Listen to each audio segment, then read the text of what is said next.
mengerjakan perkara-perkara yang tidak ada faidahnya. Ketujuh, bebuat bakalakuan bagawi nang kadada manfaatnya. Nah ini tanda orang kada disayangi oleh Allah subhanahu wa ta'ala, tanda berpalingnya Allah daripadanya.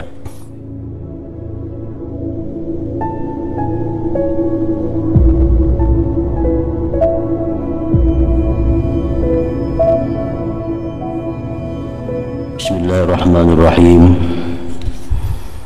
Alhamdulillahi rabbil alamin, wal aqibatu lil muttaqin, wassalatu wassalamu ala nabiyhi Muhammadin wa alihi ajma'in. Ya'lam anna wahidan minat talabatil mutaqaddimin lazama khidmat Syekh Al-Imam Zainuddin Hujjatul Islam Abi Hamid Muhammad bin Muhammad Al-Ghazali qaddasallahu ruhah, washtaghala bitahsil wa qira'atil ilmi alaih hatta jama'a daqaiqal ulum wastakmala min fadailin nafsi. Ketahuilah bahwa salah seorang daripada murid-murid yang terdahulu,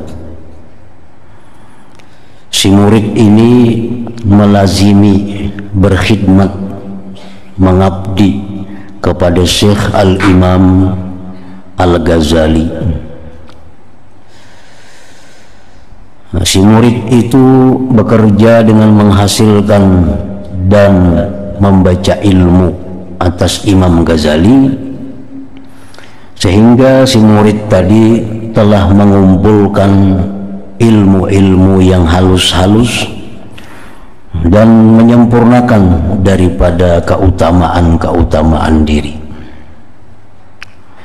Summa innahu fakkara yawman bihali nafsih wa khatara ala balih wa qala inni qara'tu anwa'an minal ulum wa sarabtu ray'ana umri ala ta'allumiha wa jam'iha wal an yanbaghi li an a'lam ayya naw'iha yanfa'uni gadan wa yu'annisuni fi qabri wa ayyuha la yanfa'uni hatta atrukah. Kemudian si murid tadi sudah sekian lama belajar ilmu dengan Imam Ghazali dan mengumpulkan berbagai macam ilmu, lalu dia berpikir suatu hari tentang keadaan dirinya. Lalu murid tadi terlintas di hatinya, ujar si murid tadi, aku telah membaca berbagai macam ilmu-ilmu dari Imam Ghazali ini, dan aku curahkan keutamaan umurku mempelajari ilmu, mengumpulkan ilmu-ilmu, dan sekarang sepatutnya aku tahu apa jua macam ilmu-ilmu itu yang memberikan manfaat kepadaku di akhirat dan menemani aku di dalam kubur, dan mana ilmu-ilmu yang tidak bermanfaat sehingga aku tinggalkan ilmu itu. Ilmu berbagai macam, ilmu fikih sedemikian luas, fikih, ilmu tafsir, ilmu hadis, ilmu tasawuf, ilmu tauhid sedemikian luas. Lalu mana yang kira-kira di antara itu yang memberikan aku manfaat di akhirat? Mana yang mengawani aku di dalam kubur? Mana nang kada? Faqad qala Rasulullah sallallahu alaihi wasallam, Rasulullah bersabda, Allahumma inni a'udzubika min ilmin la yanfa'. Ya Allah, aku berlindung dengan Engkau daripada ilmu yang tidak bermanfaat. Fastamarrat lahu hadhihi al-fikrah hatta kataba ila hadrati Syekh Hujjatul Islam Muhammad Al-Ghazali rahmatullah ta'ala alaih istifta'a. Terus menerus pikiran murid tadi demikian. Akhirnya si murid tadi mengirim surat kepada Imam Ghazali minta petunjuk. wa sa'alahu masaila wa latamasa nasihatan wa du'a. Si murid tadi minta kepada Imam Ghazali menanyakan beberapa masalah, minta nasihat dan minta doakan kepada Imam Ghazali. Qala wa in kana musannafatu Syekh al-Ihya wa ghairi tashtamilu ala jawaibi masaili, lakinna maqsudi ay yaktuba Syekh hajati fi warakatin takunu ma'i muddata hayati wa amalu bima fiha mada umri insyaallah taala. Sekalipun Imam Ghazali itu banyak mengarang kitab seperti Ihya dan lain-lainnya, yang mana dalam kitab itu sudah mencakup sekalian masalahku ini, tetapi tujuanku agar Imam Ghazali menuliskan hajatku dalam beberapa lembar yang itu merupakan bekal hidupku dan yang aku amalkan sepanjang umurku insyaallah taala. Kata Syekh, maka Imam Ghazali menulislah Ar-Risalata, ini surat kepada si murid tadi. Ini sekian banyak ilmu-ilmu yang kita pelajari, ada poin-poin ilmu yang sangat perlu. Ada beberapa ilmu-ilmu yang menjadi bekal kita di akhirat, yang bakal mengawani kita di alam kubur itu. Nah, ini jawaban Imam Ghazali dalam surat itu. Bismillahirrahmanirrahim. Berkata Al-Imam Hujjatul Islam Muhammad bin Muhammad Abu Hamid Al-Ghazali At-Tusi rahimahullah ta'ala. Wahai anakku yang tercinta dan kekasih yang mulia, semoga Allah Ta'ala memanjangkan umurmu dalam berbuat taat kepadanya, dan semoga Allah Ta'ala memudahkan bagimu untuk mengikuti jalan para kekasih. Ketahuilah olehmu bahwasanya apa jua cabang nasihat itu maka adalah berasal dari sumber kenabian. Maksudnya hadis Rasulullah Sallallahu Alaihi Wasallam. Jadi nasihat itu, dari sekian banyak nasihat itu sumbernya adalah sumber kenabian, yaitu hadis-hadis Rasulullah Sallallahu Alaihi Wasallam. Oleh karena itu, apabila telah sampai kepadamu suatu nasihat yang berasal daripada sumber ini, bila datang kepada engkau nasihat dari hadis Rasulullah, maka apa perlunya lagi engkau kepada nasihat saya, jur Imam Ghazali. Karena nasihatku ini ya ujung-ujungnya ya hadis juga, karena di situ semua sumbernya.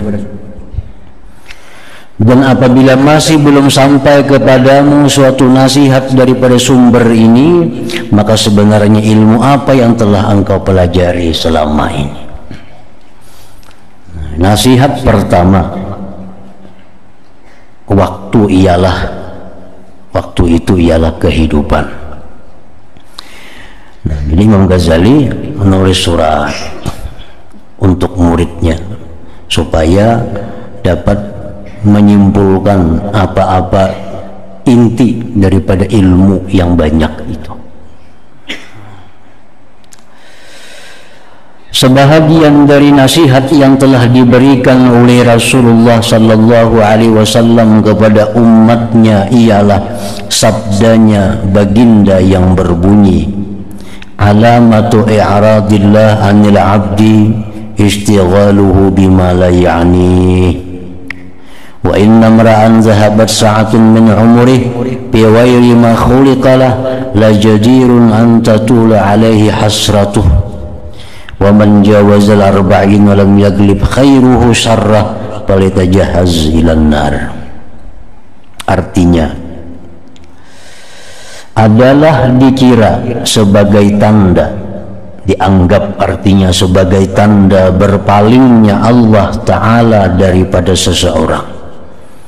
Artinya tanda Allah itu kada mencintai lawan seseorang itu. Tanda Allah kada senang dengan orang itu. Apabila ia selalu mengerjakan perkara yang tidak berfaedah, itu tanda orang yang kada disayangi oleh Allah. Mengerjakan perkara-perkara yang tidak ada faedahnya. Ketujuh, berbuat bakalakuan bagawi nang kada ada manfaatnya. Nah, ini tanda orang kada disayangi oleh Allah Subhanahu wa ta'ala, tanda berpalingnya Allah daripadanya.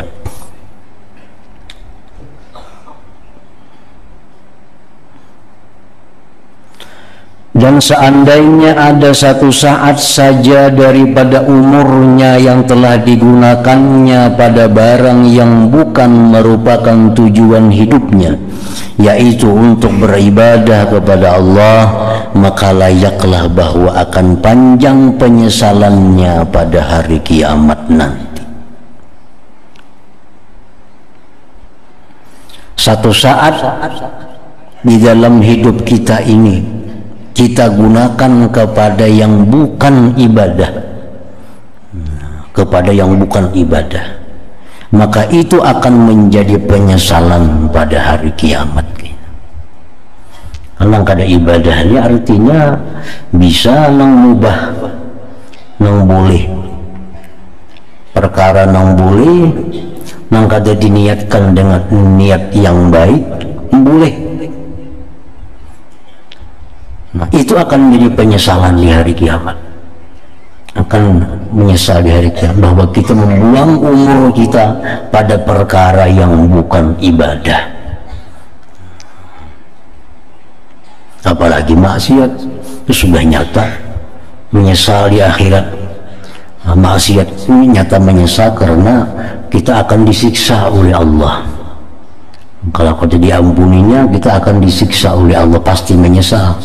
Nah, menyesalnya kita melakukan yang mubah ini adalah bahwa kita banyak kehilangan fasilitas di dalam surga itu. Karena fasilitas surga itu adalah dibagi oleh Allah menurut kadar ibadah seseorang. Menurut kadar ibadah seseorang. Nah, jadi di situ menyesalnya kayaknya. Kawan besi fasilitas surga nang banyak, kita dapat fasilitas surga kalah lawan kawan. Nah, menyesal. Kenapa? Karena kawan yang banyak dapat fasilitas surga ini selalu menggunakannya dalam hal, menggunakan waktunya, umurnya dalam hal-hal yang sifatnya adalah ibadah. Sedangkan kita banyak menghabiskan waktu dalam hal-hal yang mubah, dalam hal yang boleh. Nah, jadi jangankan artinya maksiat, kita banyak menggawin yang kada jadi pahala aja sudah menyesal di akhirat ini.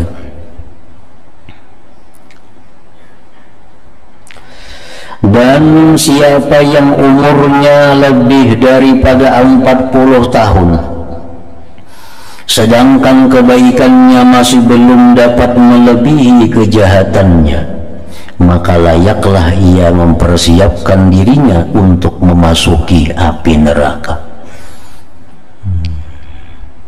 Artinya orang sudah berumur 40 lebih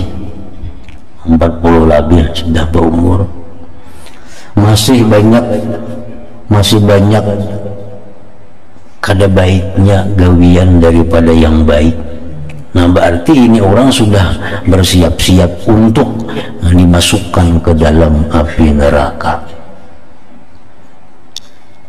Karena 40 itu adalah merupakan batas umur di mana puncak manusia di 40 itu.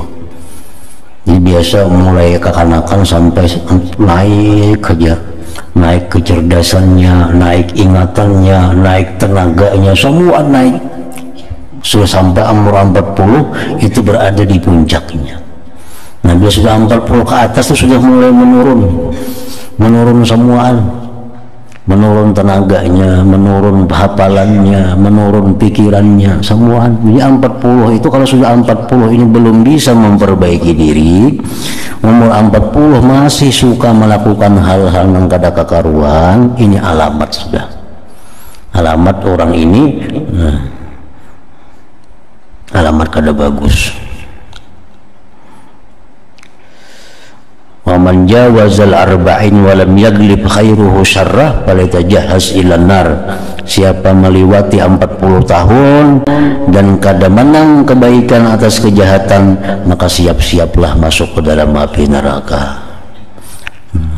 Ini hadis Nabi tadi. Sebenarnya sekedar ini sudah cukup untuk menjadi nasihat kepada semua orang yang berilmu.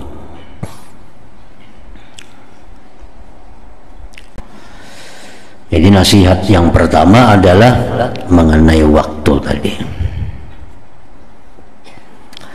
Nasihat kedua, bagaimana sepatutnya kita menerima nasihat. Wahai anakku yang tercinta, memberi nasihat itu sebenarnya mudah saja. Yang berat ialah menerima isi nasihat tersebut. Karena setiap nasihat itu dirasakan tersangat pahit bagi siapa yang selalu mengikuti kehendak nafsunya. Nasihat itu pahit bagi orang yang hidupnya selalu menghendaki menuruti hawa nafsunya. Nafsu sangat mencintai perkara-perkara yang dilarang. Ini nafsu al-ammarah bisu, nafsu ammarah, nafsu yang selalu mengajak kita kejahatan. Apakah lagi bagi orang yang mencari ilmu yang rasmi, maksudnya mencari ilmu supaya dapat jadi pegawai atau mendapat suatu gelaran resmi. Makin ngalih lagi nasihat diberikan kepada orang itu, dan senantiasa sibuk untuk menunjukkan kehebatan dirinya dan menghimpunkan kesenangan dunia. Makin pahit lagi nasihat kepada mereka itu, karena orang yang seperti ini selalu menganggap bahwa hanya dengan sekedar memperoleh ilmu itu sudah cukup menjadi sebab keselamatan dan sebab kebahagiaannya, dan ia tidak perlu beramal dengan ilmu yang dipelajarinya itu. Ya, ada orang yang berpendapat bahwa dengan ilmu itu sudah selamat. Dengan ilmu itu sudah selamat. Nah, orang yang seperti ini sebenarnya telah terpengaruh dengan i'tiqad dan aliran pemikiran ahli falsafah. Subhanallah, alangkah kelirunya pemikiran yang seperti ini. Bukankah ia telah mengetahui bahwasanya seseorang itu apabila telah dapat menghasilkan ilmu, kemudian ia tidak beramal dengan ilmu yang telah diketahuinya itu, nanti pada hari kiamat ia akan disoal dengan soalan yang lebih berat lagi daripada orang yang tidak mengetahui apa-apa. Orang yang hidupnya jauh di dusun sana, orang yang hidupnya di hutan sana, turun temurun sudah di sana, nang kada ada ulama, kada ada ustadz di situ, hidupnya hanya sekedar apa adanya ilmu, banyak pengetahuan yang inya kada tahu. Nah, ini orang lebih ringan di akhirat daripada orang yang hidup berilmu tapi kadang mengamalkan ilmunya.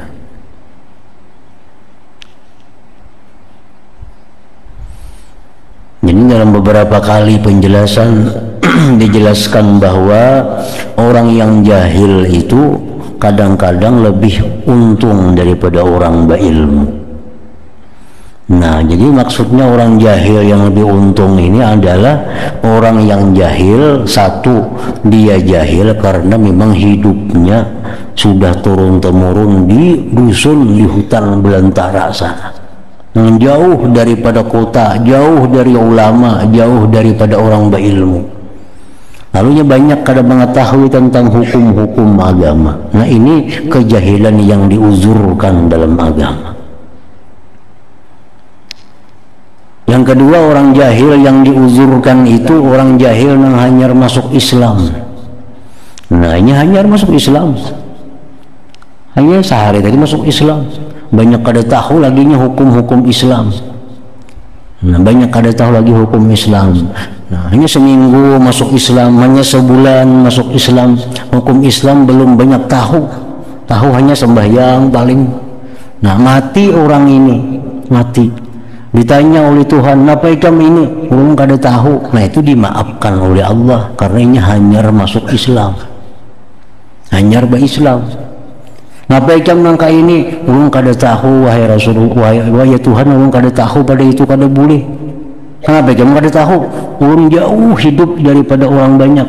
Orang hidup di dusun, di hutan belantara, kami di sana hidup jauh dari ulama. Nah, ini dimaafkan juga oleh Allah. Nah, kalau orang jahil itu hidupnya di tengah kampung, orang jahil hidupnya di tengah-tengah ulama, banyak itu jahil yang kada dimaafkan oleh Allah. Menambahi berat itu, menambahi beratnya hukuman. Kenapa ikam kada tahu? Kenapa ikam menggawi ini? Orang kada tahu, bang. Kenapa kada tahu? Macam hidup di tengah-tengah kota, macam hidup di kumpulannya banyak para guru. Kenapa ikam kada umpat belajar? Kenapa kada bertakun? Nah, ini kan sakit ini. Kalau orang jahil yang hidup di tengah-tengah kota ini. Nah, kalau orang jahil yang dua macam tadi, nah itu lebih baiknya daripada orang berilmu yang kada mengamalkan ilmunya. Lebih baik itu. Nah, seperti apa yang telah disebutkan dalam hadis Rasulullah SAW, asyaddun nas azaban yaumal qiyamah alimun la yanfa'uhu Allah bi'ilmihi. Orang yang paling pedih siksaan pada hari kiamat nanti ialah orang alim yang tidak memberi manfaat akan dia oleh Allah dengan ilmunya. Nah, tahu pada riba itu kada boleh, tatap riba. Tahu sudah pada kelakuan nangka ini kada boleh, tahu benar tatap digawinya. Nah, ini bersangatan azab di hari kiamat karena dia melanggar hukum Allah berdasarkan pengetahuan ilmunya. Dan diriwayatkan daripada Imam Al-Junaid Al-Baghdadi qaddasallahu sirra bahwa ada seorang yang telah bermimpi bertemu dengan beliau di waktu tidur selepas kematian beliau. Lalu orang ini telah bertanya kepada Imam Al-Junaid Al-Baghdadi dengan katanya, apa kabar kamu wahai Abul Qasim Al-Junaid Al-Baghdadi? Lalu Imam Junaid Baghdadi menjawab, sebenarnya telah hilang segala ilmu yang zahir dan juga telah hilang ilmu yang batin, dan sudah tidak ada lagi yang bermanfaat kecuali hanya beberapa rakaat yang sempat kami lakukan di tengah malam. Nah, ini bukti bahwa ilmu itu belum lagi bermanfaat kalau belum diamalkan. Ilmu belum lagi menolong kita kalau ilmu itu belum diamalkan.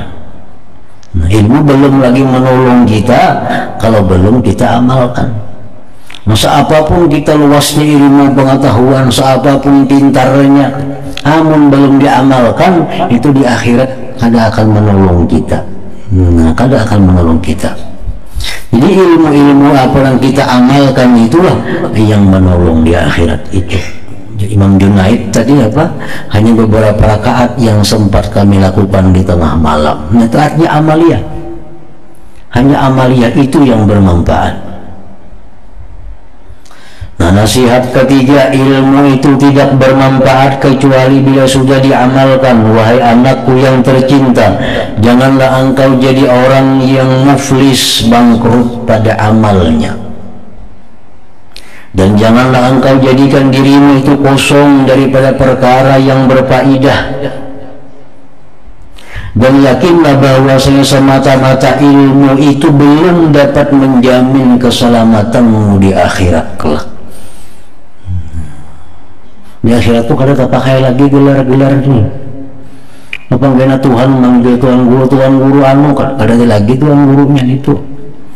di akhir dipanggil kena orang nang profesor segala macam tuh ditinggal apa profesornya ada lagi. Jadi ilmu-ilmu sudah hilang, yang ada hanya yang diamalkan. Nah, apa yang kita amalkan itulah yang menyelamatkan kita. Umpamanya kalau seseorang ada memiliki 10 bilah pedang yang sangat tajam dan juga bermacam-macam senjata yang lain lagi, dan dia pula adalah seorang yang berani dan sangat pandai dalam peperangan, orang ahli perang, di tubuhnya banyak pekakas-pekakas alat perang, senjata macam-macam di awak hibak. Lalu datang seekor singa yang garang dan terus menyerangnya. Maka apa pendapatmu? Apakah semata-mata memiliki segala senjata tadi tetap menggunakannya sudah cukup untuk menangkis serangan singa itu? Apakah hanya dengan memiliki senjata itu kita bisa menangkis serangan serigala? Di awak kita ada pisau, sebelah kiri ada pistol, di belakang ada sinapang, berinting pakakas perang. Dan datang singa hendak menyerang. Apakah pakakas-pakakas itu bisa menyelamatkan kita daripada serangan singa itu? Tentu tidak. Nah, segala senjata itu baru bermanfaat apabila ianya digunakan oleh tuan ampunya senjata itu. Nah, amun tuannya ini berandai aja 10 pistol di awak tetap dihantamnya singa itu. Kecuali si tuan ampun senjata memainkan senjatanya. Situ datang singa timbak singanya, datang sana singa timbak singanya. Nah, hanya bisa mengalahkan singa. Maka begitulah keadaan seseorang yang telah mengetahui ratusan ribu masalah ilmu. Kitab ini hafal, kitab itu hafal, segala ilmu dikuasainya, tapi ia tidak beramal dengannya. Nah, maka segala ilmunya tidak akan bermanfaat kecuali setelah diamalkan. Ada gunanya, artinya ilmu itu belum lagi bermanfaat. Sama pula keadaan dengan seorang yang diserang sakit demam panas dan sakit kuning, yang biasanya ia dinasihatkan meminum obat sakanjabin dan kaskap, maka tidak akan hasil sembuhannya kecuali dengan meminum obat tersebut. Ini dokter paling tahu obat dah. Kalau garing panas ini obatnya, sakit kepala ini obatnya, sakit perut ini obatnya, sakit batis ini obatnya. Samuan pokoknya tahu. Garing dokter tadi, obatnya ada. Amun kalau diminum obatnya itu dilihati aja kan ada manfaat napa-napa. Nah, buka obatnya, cari petunjuknya, minum gak ada. Nah iya kan kayak kitab kita nih, kita pun buka kitab. Hendak selamat dalam kubur ini. Kalau hendak selamat di padang mahsyar jar Nabi ini. Ya petunjuknya. Hafal sudah kita itu. Nah, amun kada digawin itu kada ada manfaatnya. Sama orang garing tadi, tahu semuaan obat-obatan, tahu petunjuk-petunjuknya, tahu risip-risipnya, tapi kada diminum obatnya, kada ada manfaatnya. Dalam hal ini disebutkan suatu syair dalam bahasa Paris, bahasa Persia. Artinya, seandainya engkau menimbang 2000 kati arak, maka engkau tidak akan mabuk sehingga bila engkau meminumnya. Saapa aja kita banyak berisi arak, mungkin kita kada minum, kita kada akan tahu rasanya mabuk itu. Nah, maka jika engkau belajar ilmu 100 tahun lamanya dan engkau menghimpunkan 1000 buah kitab, engkau masih belum layak mendapat rahmat Allah Ta'ala kecuali dengan mengamalkan ilmu itu. Jadi orang menuntut ilmu itu orang yang ditolong oleh Allah, orang yang dibukakan hati oleh Allah, nuntut inya ilmu. Makanya untuk mengamalkan ilmu ini itu perlu pulang kena pertolongan Allah. Nah, dengan pertolongan Allah yang kedua ini bisa mengamalkan ilmu itu. Ini selalu perlu kepada pertolongan Allah Subhanahu wa Ta'ala, perlu kepada pertolongan Allah. Orang kata dibukakan Tuhan hatinya nuntut ilmu, kada tahu buka-buka hati nuntut ilmu.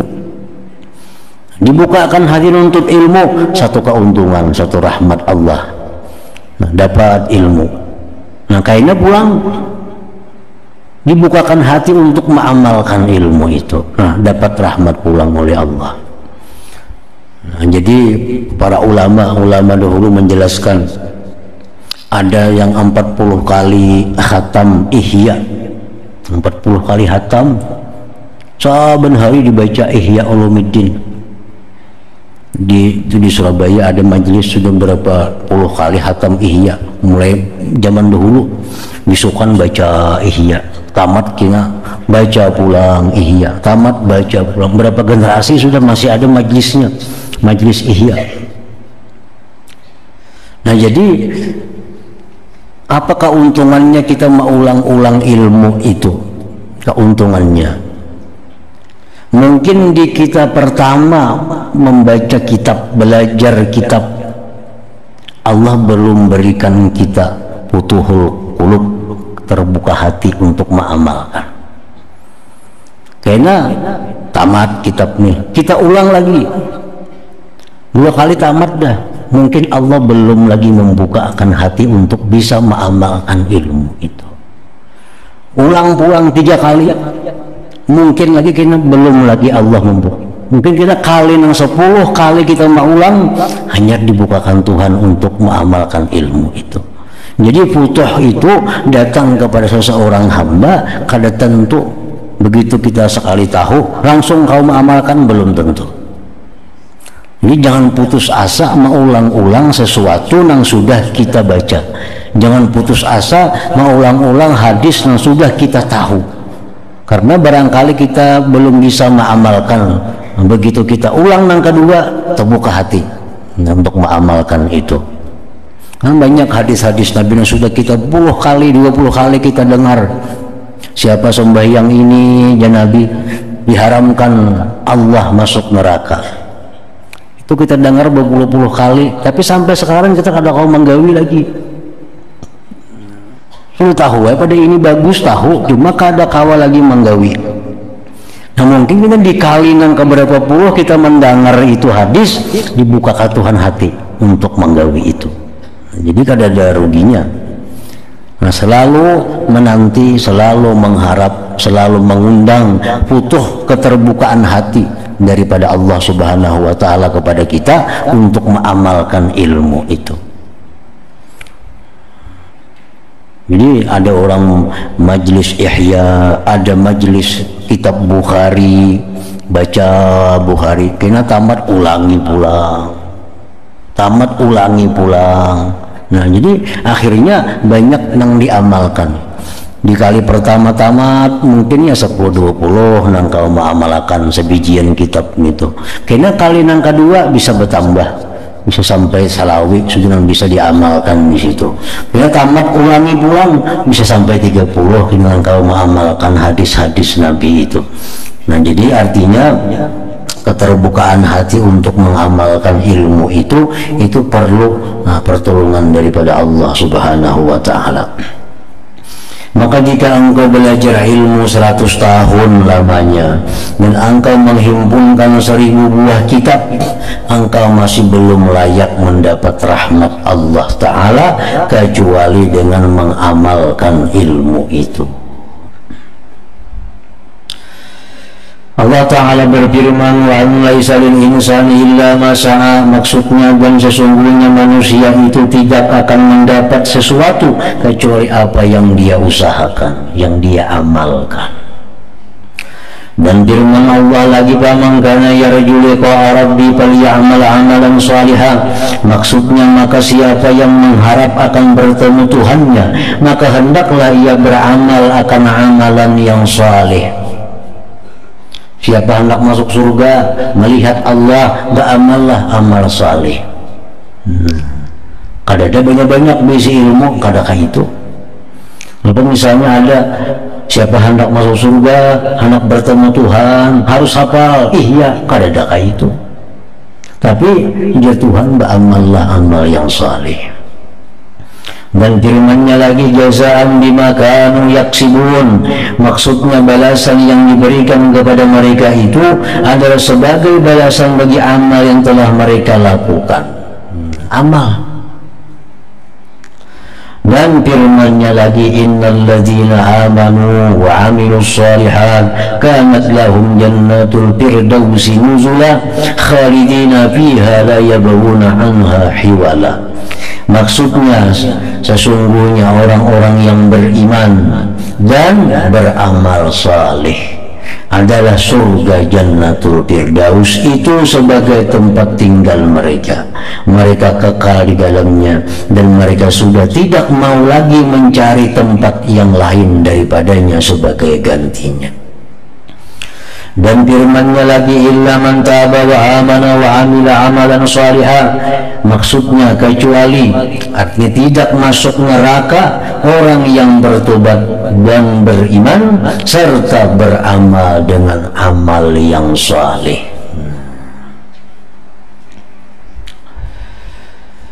Dan apakah yang engkau kata berkenaan hadis ini? Apabila engkau tidak beramal dengan ilmu engkau, hadis itu ialah bunyal Islam ala khamsin, syahadati an la ilaha illallah wa anna muhammadar rasulullah wa iqamis shalah wa ita'iz zakah wa shaumi ramadan wa hajjil bait liman istata'a ilaihi sabila. Maksudnya Islam itu diasaskan atas 5 perkara. Penyaksian bahwa tidak ada Tuhan kecuali hanya Allah dan bahwa Muhammad itu Rasulullah, mendirikan sembahyang, mengeluarkan zakat, berpuasa di bulan Ramadan, mengerjakan haji ke Baitullah bagi mereka yang mampu pergi ke sana. Maka iman itu ialah perkataan dengan lidah, membenarkan dengan hati, dan beramal dengan anggota. Itulah iman. Hati meyakini, mulut menuturkan, anggota mengerjakan. Itulah artinya iman.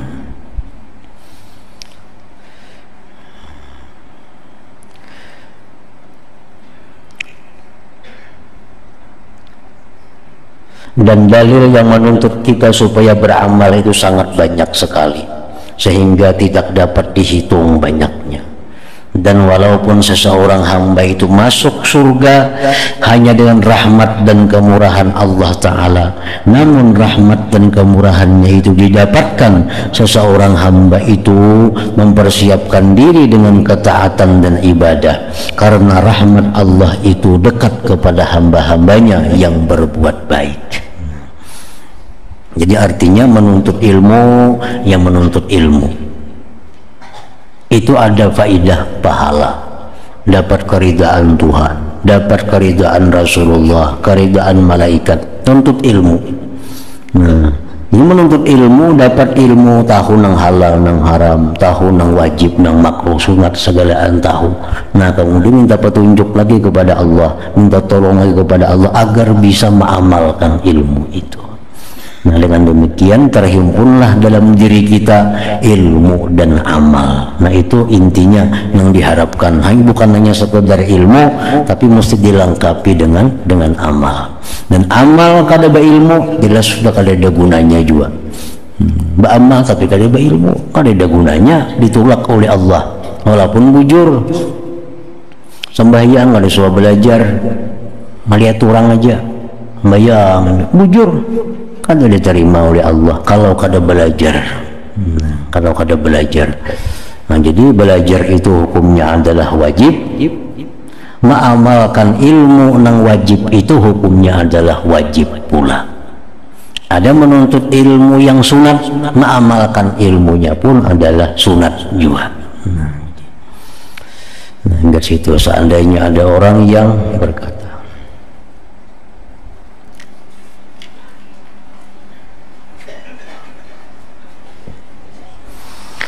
"Dzikri fa'lam annahu la ilaha illallah Muhammadur Rasulullah la ilaha illallah Muhammadur Rasulullah la ilaha illallah Muhammadur Rasulullah la ilaha illallah la ilaha illallah la ilaha illallah la ilaha illallah la ilaha illallah Allahu Allah Allahu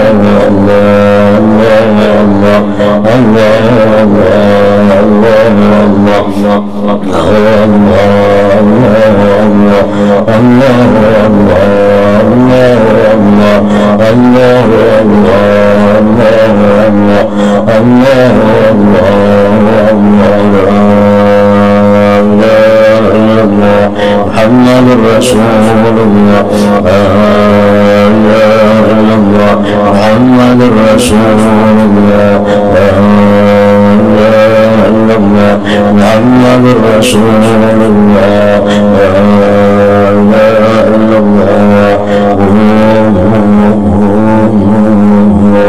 Fatihah. Assalamualaikum. يا الرجل منه شفاعة صلوا عليه سلموا تسليما اللهم صل وسلم